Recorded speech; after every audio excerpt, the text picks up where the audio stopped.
Hello friends, आप सबका स्वागत है हमारे यूट्यूब चैनल तक्षशिला एजुकेशन में। आई होप आप सब अच्छे होंगे। सो आज का जो हमारा वीडियो है ये हड़प्पा सभ्यता से संबंधित है। ठीक, इससे पहले एक वीडियो आ चुका है हड़प्पा सभ्यता से संबंधित। ये हमारा पार्ट 2 है जिसमें हम पढ़ने वाले हैं हड़प्पा सभ्यता का उद्भव।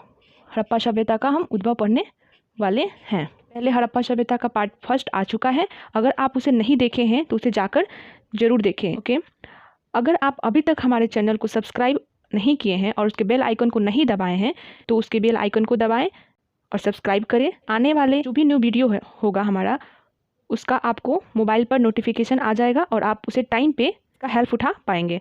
तो अब हम चलते हैं अपने टॉपिक की तरफ, ठीक, जो कि हमारा है हड़प्पा सभ्यता।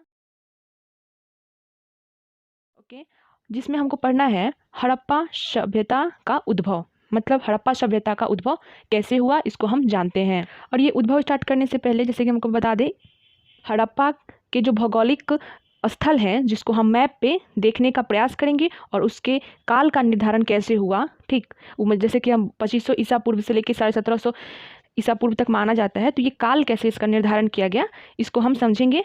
ठीक, और हड़प्पा में जो चौहद्दी यानी जो सीमाएं उसको जानेंगे मैप के द्वारा कि वो कौन कौन से देश कौन कौन से राज्य में उनकी सीमाएं हैं, चौहद्दी हैं, उसको हम मैप पे जरूर देखेंगे, इसी वीडियो में देखेंगे। ठीक, सो आप बने रहे वीडियो के लास्ट तक। अभी हम लोग हड़प्पा का उद्भव पढ़ेंगे। ठीक, हड़प्पा का उद्भव को लेके बहुत सारे विद्वानों के बीच में एक मतभेद दिखाई देता है, जो एक विदेशी मत हो जाते हैं और दूसरा एक स्थानीय मत हो जाता है। जो विदेशी इतिहासकार थे, ठीक, उनका कहना था सिंधु घाटी के निर्माता कौन थे। जो विदेशी जो विद्वान थे उन लोगों ने देसी मत की प्रधानता दी और उन्होंने कहा इस हड़प्पा सभ्यता है इसका निर्माण सुमेरियन सभ्यता के लोगों ने किया और यही लोग यहाँ आकर बसे और धीरे धीरे हड़प्पा सभ्यता का निर्माण हुआ। स्थानीय मत में कुछ विदेशी भी थे और कुछ भारतीय इतिहासकार भी थे। इन दोनों ने अपनी अपनी बात कही। स्थानीय मत से राखल दास ने कहा कि जो ये द्रविड़ थे ना, ये सिंधु घाटी के निर्माता थे, ना कि ये सिंधु घाटी सभ्यता सूरीमन सभ्यता हुआ है। ठीक, और ये जो TN रामचंद्र थे और लक्ष्मण स्वरूप चालकर, इनका कहना था कि जो आर्य थे ना, इन्होंने सिंधु घाटी सभ्यता का निर्माण किया। कि आप कैसे मान सकते हैं कि आर्य तो बाद में आए थे ना, सिंधु घाटी सभ्यता के बाद में आए थे आर्य। जो हम सिंधु घाटी सभ्यता के बाद में जो चैप्टर पढ़ेंगे वैदिक सभ्यता, उसमें हम जानेंगे। ठीक, तो इनका अपना अपना मत था। हालांकि इसको कम माना जाता है, आर्य वाला जो है इसको कम माना जाता है क्योंकि वैदिक सभ्यता निर्माता आर्य है और इसका समय अलग है। क्वेश्चन उठता है इसको लेके, जैसे कि ये TN रामचंद्र ने बोला कि आर्य जो थे ये हड़प्पा सभ्यता का उद्भव किए थे, तो कैसे? अगर जब आर्य पहले ही आए थे तो फिर वो ग्रामीण या झोपड़ियों में, जैसे कि आपको पता है कि जो हड़प्पा सभ्यता थी वो शहरीकरण थी और जो वैदिक सभ्यता थी वो ग्रामीण थी। नेक्स्ट पॉइंट आते हैं जो कि हमारा है हड़प्पा सभ्यता की विशेषता। ठीक, जिसमें कुछ विशेषताएं हैं। सबसे पहला जो सभ्यता थी ना, हड़प्पा सभ्यता, ये क्या थी? ये नगरीय सभ्यता थी, जिसको भारत की पहली नगरीय सभ्यता माना जाता है। एक नगरीय सभ्यता से रिलेटेड एक एग्जाम में हमेशा क्वेश्चन आता है, पूछा जा चुका है। पहली नगरीय सभ्यता कौन सी थी? तो हमारी कौन सी हो जाएंगी? सिंधु सभ्यता, ये पहली नगरीय सभ्यता थी। दूसरी जो है ये कांस्ययुगीन सभ्यता है। ठीक, इससे भी क्वेश्चन करता है एग्जाम में। जैसे कि आप जानते हैं, इससे पहले वाले जो वीडियो हम लोगों ने पढ़ा है, प्रागैतिहासिक काल पढ़े थे, जिसको पाषाण युग में के नाम से जानते हैं क्योंकि उस काल में पत्थर का ज़्यादा यूज हुआ था, इसलिए उसे पाषाण नाम दे दिया गया। वैसे ही आप प्रागैतिहासिक काल के पार्ट 3 वीडियो में पढ़े होंगे ताम्रपाषाण काल, जिससे पहले वीडियो आ चुका है। तो उस समय में जो मानव थे, ताम्रपाषाण काल में जो मानव थे वो तांबे का ज़्यादा यूज करने लगे, जिससे उन्हें ताम्रपाषाण काल कहा जाने लगा। वैसे ही हड़प्पा वासी जो थे वो कांसा का यूज करने लगे। और ये जो कांसा बना होता है ना, ये तांबा और टीन से मिलके बना रहता है। तांबा और टीन को जब दोनों मिला के इसका यूज करने लगे तो ये कांस्ययुगीन सभ्यता बन गया। हड़प्पा सभ्यता को कांस्ययुगीन सभ्यता के नाम से भी जाना जाता है। अब हम देखते हैं तीसरा पॉइंट जो कि है आदि ऐतिहासिक काल। हड़प्पा सभ्यता को हम आदि ऐतिहासिक में रखते हैं। ठीक, इससे भी एक क्वेश्चन आता है कि सिंधु घाटी कैसी सभ्यता है? आदि ऐतिहासिक सभ्यता है। जैसे कि मैं आपको बताई थी इससे पहले वाली वीडियो में पार्ट 1 में कि हड़प्पा को आदि ऐतिहासिक क्यों कहा जाता है। अगर आप उसे नहीं पढ़े हैं तो उसे जरूर पढ़ें। ठीक, ऐसे आपको बता दें, आदि ऐतिहासिक इसलिए कहा जाता है कि इसमें पूरा तात्विक साक्ष्य भी मिले हैं और साहित्य भी साक्ष्य मिले हैं। ठीक, लेकिन इसके साहित्य साक्ष्य को पढ़ा नहीं जा सका है, इसलिए इसको आदि ऐतिहासिक में कहा जाता है। जिस दिन इसका साक्ष्य को पढ़ा जा सकेगा उस दिन ये ऐतिहासिक में चला जाएगा, जैसे कि हम वैदिक सभ्यता को ऐतिहासिक में पढ़ते हैं। ठीक, और ये जो सभ्यता थी, अब हम 4th नंबर सब देखते हैं। ये जो सभ्यता थी, सिंधु घाटी सभ्यता, ये शांति प्रिय सभ्यता थी। ठीक, इस सभ्यता को शांति प्रिय कहा जाता था क्योंकि हड़प्पा से किसी भी युद्ध या झगड़े का प्रमाण नहीं मिला है, इसीलिए इसे शांति प्रिय सभ्यता कहा जाता है। अब हड़प्पा सभ्यता की खुदाई चल रही थी 1921 में, तो वहाँ से खुदाई के दौरान कोई भी अस्त्र शस्त्र नहीं मिले हैं, इसीलिए ऐसा माना जाता है कि हड़प्पा सभ्यता ये शांति प्रिय सभ्यता रही होगी। ठीक, अब इसके बाद आते हैं हम व्यापार प्रधान। ठीक, हड़प्पा सभ्यता को व्यापार प्रधान के नाम से भी जाना जाता है। ये जो व्यापार प्रधान माना जाता है हड़प्पा सभ्यता को, ये इसलिए माना जाता है क्योंकि इसमें ना ये एक शहरी सभ्यता थी और इसमें इन्होंने व्यापार का प्रधान दिया था। और इससे रिलेटेड जो चीन की सभ्यता मिलती है, ये सब जो थी ना, ये पूरी तरह से जो चीन की सभ्यता थी वो कृषि पे निर्भर थी। अब नेक्स्ट पॉइंट है जो कि विस्तृत सभ्यता। ठीक, विस्तृत सभ्यता ये काफ़ी बड़ी सभ्यता थी। हड़प्पा सभ्यता ये काफ़ी बड़ी सभ्यता थी, बहुत ही ज़्यादा क्षेत्र पर इसका विस्तार हुआ था, जिसको हम मैप पे पढ़ने वाले हैं अभी थोड़ी देर में। ठीक, सभ्यता की राजनीतिक, आर्थिक और सामाजिक संस्कृति कैसी थी, इन सब को हम आगे वीडियो में, इन सब के रिलेटेड आगे एक नई वीडियो में इसको हम पढ़ेंगे, अच्छे से विस्तार से पढ़ेंगे। ठीक, अब इसके हम आते हैं विस्तार पे। हड़प्पा सभ्यता का विस्तार कहाँ कहाँ फैला हुआ है, कैसे कैसे है, इनको हम जानेंगे मैप पे। तो चलिए हम चलते हैं मैप पे। मैप का स्टडी करने से पहले सबसे पहले जान लेते हैं काल निर्धारण। ठीक, काल निर्धारण कैसे हुआ हड़प्पा सभ्यता का, तो रेडियो कार्बन विधि, जैसे कि आप जानते हैं C14। ठीक, रेडियो कार्बन विधि द्वारा किसी भी हम चीज़ का जांच कर सकते हैं कि वो कितना पुराना है, पता लगा सकते हैं। ठीक, रेडियो कार्बन विधि द्वारा हम सभ्यता की तिथि मानते हैं हम 2350 से लेके 1750 तक। ठीक, और ये सर्वाधिक मान्य है, ये सर्वाधिक मान्य है, जिसको रेडियो कार्बन पद्धति द्वारा DP अग्रवाल ने, जो DP अग्रवाल थे, इन्होंने रेडियो कार्बन के द्वारा 2350 से 1750 तक इसको बताया है। ठीक, और जॉन मार्शल जो थे, इन्होंने 1931 में 3200 से लेके 2700 बताया है सिंधु घाटी सभ्यता को। लेकिन NCERT जो है उसमें, लेकिन NCERT में बताया गया है 2500 से लेके 1800 ईसा पूर्व तक।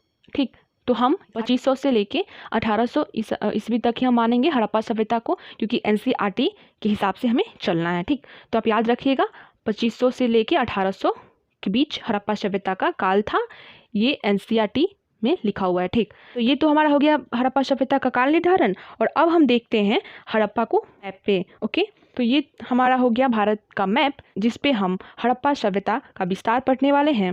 ठीक, जो भारत का मैप है, इसमें जो हमारा हड़प्पा सभ्यता है, ये नॉर्थ और वेस्ट में पड़ता है। हड़प्पा सभ्यता भारत के नॉर्थ वेस्ट में पड़ता है, जो स्थित है। हड़प्पा सभ्यता के विषय में पढ़ रहे हैं, जिसको हम मैप पे देख रहे हैं। यहाँ जो देख रहे हैं आप, यह जम्मू कश्मीर में एक जगह था, मांडा। ठीक, जहाँ पे इसका ये कोना स्थित है। और यहाँ पे है एक महाराष्ट्र, जो कि मैप के हिसाब से यहाँ पे बनना चाहिए था, लेकिन यहाँ पे मैप थोड़ा गलत हो गया है, तो इस पर ध्यान ना दें।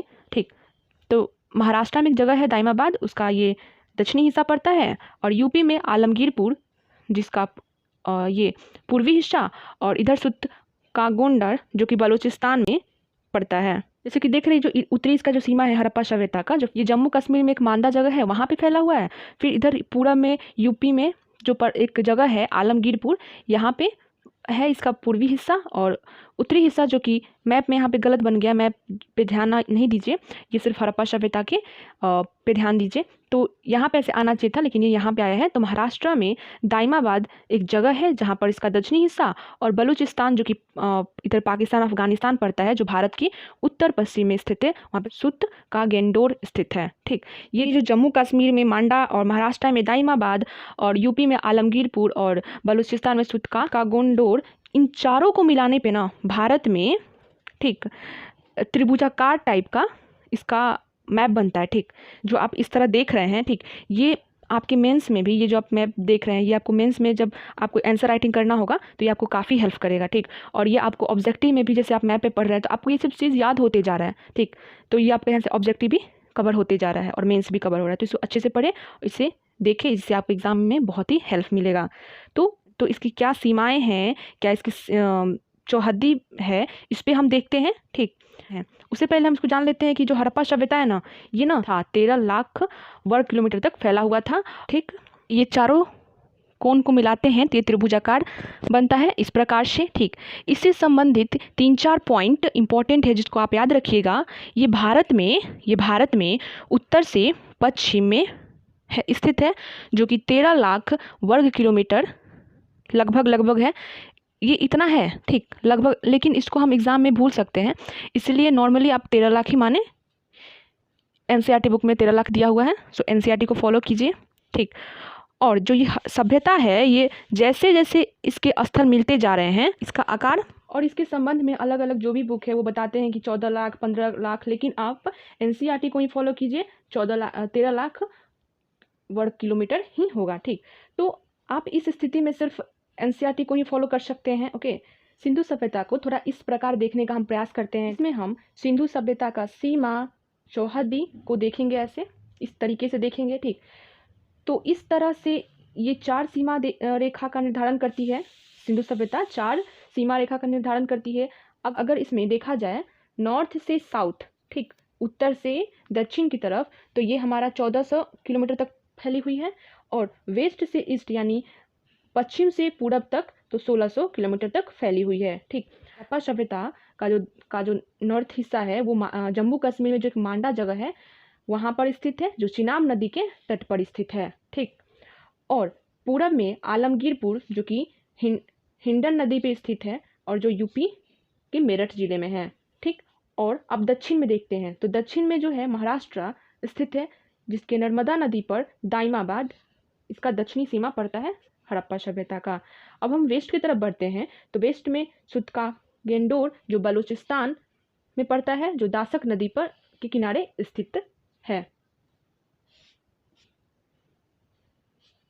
कुछ बुक्स में ऐसे लिखा हुआ है कि जो हड़प्पा सभ्यता है ये इसके समकालीन विश्व में 3 और भी सभ्यताएं थीं, तो वो तीनों कौन कौन सी सभ्यता थी इसको हम पढ़ते हैं। तो जब हम भारत में पश्चिम से थोड़ा, मतलब कि माने ये भारत है, ठीक, और इसे थोड़ा पश्चिम जब हम पाकिस्तान अफगानिस्तान से और आगे बढ़ते हैं, ठीक, तो एक जगह है जिसको वर्तमान में इराक कहते हैं। ठीक, इधर साइड में है, ठीक, इराक है, जो दजला कराता नदी के किनारे स्थित है। इराक में एक दजला कराता नदी है, उसके किनारे मेसोपोटामिया और सुमेरियम सभ्यता स्थित थी। ठीक, जैसे कि आपको अभी थोड़ी देर पहले हम हड़प्पा सभ्यता का जो उद्भव पढ़ रहे थे, तो उसमें जो विदेशी मत वाले थे उन्होंने कहा था कि ये सुमेरियन सभ्यता का ही हड़प्पा सभ्यता का ये सभ्यता है। ठीक, तो ऐसा कहा जाता है।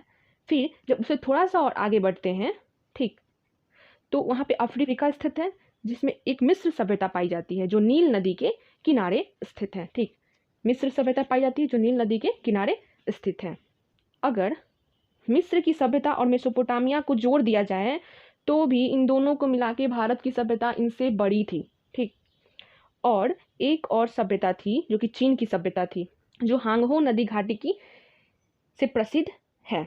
और ये जो भारत की जो सभ्यता है इसके स्थल 3 देशों से प्राप्त होते हैं। ठीक, जो भारत में जो सिंधु घाटी सभ्यता है इसके जो स्थल हैं वो 3 देशों से प्राप्त होते हैं। एक तो पहला हो गया भारत, दूसरा पाकिस्तान और तीसरा अफगानिस्तान। ठीक, इसको याद रखिएगा, ये जो हड़प्पा सभ्यता है ये 3 देशों में फैला हुआ है, अकेले भारत में नहीं। इससे अक्सर क्वेश्चन पूछा जाता है कि हड़प्पा सभ्यता का विस्तार बताइए, वो कौन कौन देशों में फैला हुआ है या फैला भी हुआ है कि नहीं, सिर्फ भारत में है। तो आप ये याद जरूर रखिएगा, भारत, पाकिस्तान और अफगानिस्तान में फैला हुआ है। ठीक, हड़प्पा सभ्यता जो है ये स्वतंत्रता से पहले जब इसकी खुदाई शुरू हुई थी तो इसमें 40 वस्तुओं की खोज हुई थी। स्वतंत्रता से पहले 40 वस्तुओं का प्रमाण मिला था, लेकिन वर्तमान में इसके 1500 स्थल खोजे जा चुके हैं। हड़प्पा सभ्यता का 1500 स्थल खोजे जा चुके हैं, जिसका 900 भारत में और मात्र 2 स्थल अफगानिस्तान में, और बाकी जो बचा वो पाकिस्तान से प्राप्त हुए हैं। ओके, इन सबको आप याद रखिएगा, ये ना एग्जाम में आपको आंसर राइटिंग और ऑब्जेक्टिव यहीं से क्वेश्चंस बनते हैं ऑब्जेक्टिव। ठीक, पार्ट 3 वीडियो में जिसमें हम पढ़ेंगे हड़प्पा सभ्यता के 8-9 जो बड़े नगर हैं, मोहनजोदड़ो, चंदहुद्रो, लोथल, रोपर, राखीगढ़, इन सब के बारे में विस्तृत से जानकारी प्राप्त करेंगे, जो कि एग्जाम में उससे क्वेश्चन पूछे जाते हैं, वो कौन कौन नदी पे स्थित है। ओके, तो वीडियो बस यहीं पे समाप्त होता है। अगर आपको हमारा वीडियो अच्छा लगा है तो लाइक करें, शेयर करें, सब्सक्राइब करें और बेल आइकन को जरूर दबाएं। ठीक, मिलते हैं नई वीडियो में। स्वस्थ रहें, खुश रहें।